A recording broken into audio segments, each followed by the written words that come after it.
Greetings legends and welcome to today's video, and before we begin I want to start by saying that the title of this video is extremely literal. This video is going to feature the exact events that took place at the end of Avengers Endgame. I don't really think that I need to tell you this, but there is going to be massive spoilers for Avengers Endgame in this video, so if you don't want those spoilers, don't watch this video. It is that simple. So here come the spoilers. Right now, at the end of this sentence. Period. Starting now. Now, to save everyone the time and exhaustion of reliving the events of the film that you didn't need somebody to explain, let's just assume that we all understand the events that led to everybody who had been lost in Infinity War coming back to life. First off, let's discuss something quite clearly. Everybody who was snapped out of existence by Thanos during Infinity War was returned to the land of the living. However, everybody who returned 5 years later than when they left. So this will no doubt play an interesting role in the future of the MCU, as a lot of people have come back to family members who are older than they were when they left.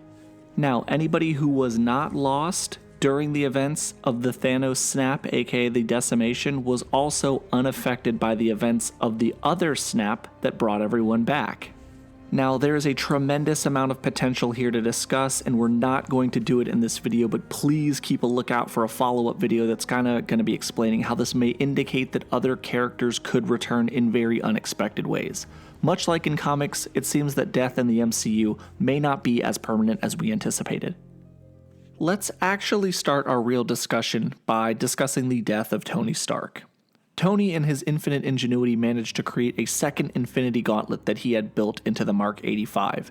Just when Thanos thinks he's won and secured the Infinity Gauntlet, he realizes that Tony Stark has stripped the gauntlet of all of the Infinity Stones and placed them into a backup duplicate Infinity Gauntlet he had built into his own Mark 85 suit.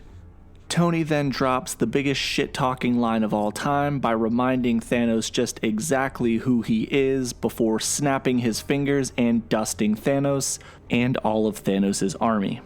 The result of using that much power does kill Tony, however.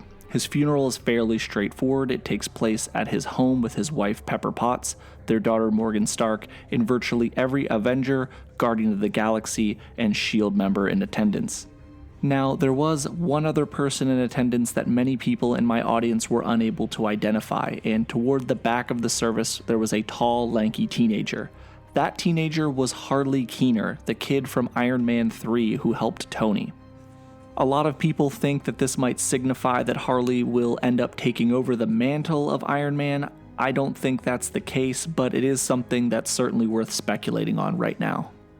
Tony's death indicates the end of the first generation of the Avengers and ushers in a new generation. After all, Tony was the first person that Nick Fury recruited for the Avengers Initiative, and it's only fitting that his death ends the first generation of the Avengers. Now, we will have a video coming shortly that explains who the next generation of Avengers are and who probably is not going to stick around on the team. So please be on the lookout for that video as well. I thought this was a great way to close out the character arc for Tony Stark and let him go out in the most respective way possible, and I want to summarize why I think that is with one specific line. During the original Avengers film, Captain America says to Tony Stark that you're not the guy to make the sacrifice play, to lay down on a wire and let the other guy crawl over you. I think that line alone pretty much helps signify how much Tony Stark has changed, as he does eventually sacrifice his own life to save all of reality. Tony gave everything that he had and ended up as the definition of a hero. Let's move on to Captain America though. Captain America's arc also ended, but it ended in a much different way. Cap's final task was to take the Infinity Stones and Mjolnir back to their respective points in time that they were borrowed from. This action would reset those timelines and avoid any new timelines from branching off. Now, I don't think that he successfully did that because of certain events that took place in the film, but again, that is another video for another day.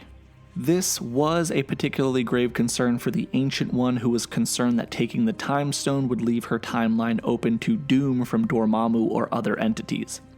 Cap's mission was simple: return the stones and come back, but instead, for the first time in his life since becoming Captain America, he chose to do something that made him happy, and he returned all of the stones, but not before he lives a full life with his one true love, Peggy Carter.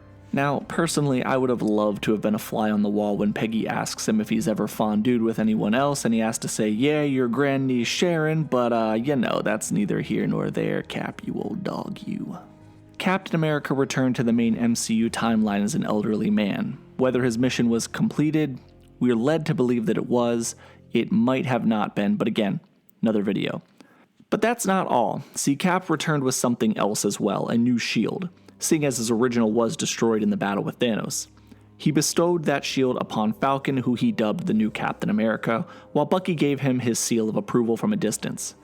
This is a tremendous honor for Falcon. He's showed Captain America unyielding loyalty time and time again, and it really signals a new beginning for the Avengers. And the best part about this is that Cap didn't die. He's just an old man now. He's not much use as an Avenger, but he can certainly provide moral guidance and leadership going forward. Sam has really big shoes to fill, and he's going to need somebody to help him lead. In the comics, Captain America does eventually have the super soldier serum removed from his body, and he acts as an advisor to Sam, who takes over the role as Captain America after being voted into that role by others. With time travel now quite clearly possible in the MCU, it's entirely possible that we haven't seen the end of Steve Rogers as Captain America, but for now, I would not bank on seeing him return to the MCU anytime soon. And that's about it.